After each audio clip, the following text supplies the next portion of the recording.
This is New Mexico History in 10 minutes. I'm State Historian of New Mexico, Rob Martinez. The Compromise of 1850 would have a major impact on not only U.S. history, but New Mexico history as well. Back east, there was trouble brewing. There was trouble simmering as northern states, where blacks were free, were struggling for power and authority with southern states, where blacks were slaves. This question of slavery was tearing the nation apart. And western territories and newly acquired lands like Texas, New Mexico, and California were caught in the middle of this struggle. Texas was annexed by 1845 and would be a slave state. California was annexed and then became a state almost immediately and was free. That left New Mexico territory to choose its destiny, and thankfully it chose to be a free territory. We had our own issues with slavery, dealing with Native American peoples going back centuries. So that was our issue. However, it would be a very long time for us to become a state, because this Compromise of 1850 created a situation where we were kept in the status of territory. In a sense, we were thrown under the bus, but there were other reasons as well. They were political, but they were also racist. Many of the politicians back east did not think that New Mexico or New Mexicans were worthy of statehood, nor were we worthy of the gift of democracy, nor were we, in their eyes, prepared to live the way they lived. Why was that? Well, they looked at our native peoples, the Pueblos, the Genízaro people, the Apache, the Navajo, the Comanche people, all these different native peoples living here already. They looked at them as savages. We know this because documents and monuments had that word on them to describe them. The Mexican people were looked at as mixed blood and therefore lower in status, and also as fanatical Catholics, which was not a good thing for a nation that was founded on Protestant ideals and beliefs. So, this is a problem for New Mexico, and over the decades, it will be a challenge and an obstacle to statehood. General Sherman was from back east, and he came to New Mexico in the 1860s, and he had some very insulting things to say about New Mexico. He said a man would be crazy to come and settle in New Mexico. He also said, if New Mexico wants to become a state, we should get rid of our adobe architecture, our goats, our sheep, our Spanish language. But maybe the worst thing he said was the United States should declare war on Mexico and make them take New Mexico back.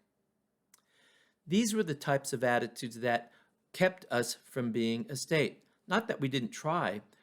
We drafted state constitutions. We submitted documents to get approval for statehood, but it wouldn't be until the early 1900s that things start to change. Part of the reason is that there was a movement to identify New Mexico's Mexican population as Spanish. That meant more European. Well, there were two sides to this story. In the early 1900s, in the Las Vegas, New Mexico newspaper, an Anglo-American had written an insulting piece about the local Mexican population. Well, a man named Eusebio Chacon, in attempting to defend his people and his culture, answered in a letter by claiming that he descended and we descended from the people who came with Oñate, and that the blood in our veins was that of the Oñate colonists, and that we descended from noble conquistadors, something to that effect. And while he meant well, he should have taken a different approach, in my opinion. He should have defended our Mexican heritage, our Mexican culture, our mixed background of Spanish and Mexican and Native American mixing.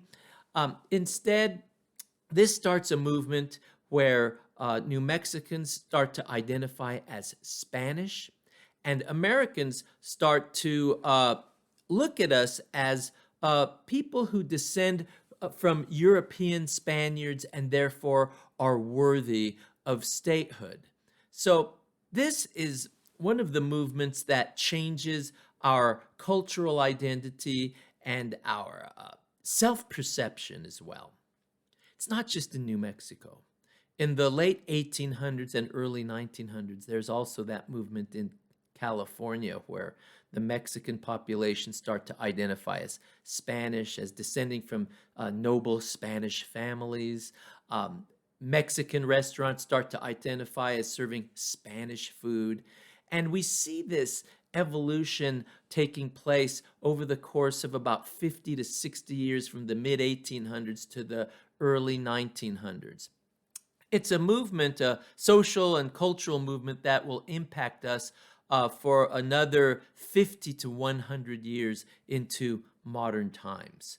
But we need to look at this because it's also an aspect of how we are identified by the local Mexican population and the Puebloan people as well as how we're perceived from the outside, how we're perceived by Americans to the east, by Tejanos and people in California to the west.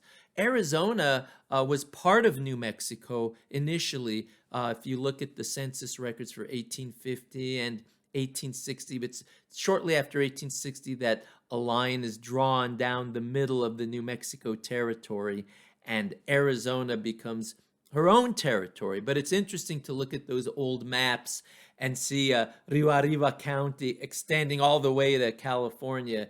It's quite interesting, and it's also part of our history.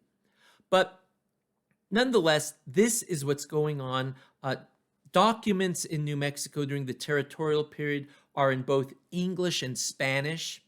There are Spanish language newspapers going back to the Mexican period when Padre Martinez would publish a Spanish language newspaper. Then the Jesuits later will have a Spanish language newspaper. And then in places like Taos and Las Vegas, we'll have Spanish language newspapers. So the Spanish language, which was spoken here since the 1590s, is here to stay, even when we are a U.S. territory transforming to a U.S. state.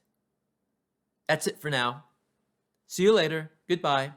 Hasta pronto.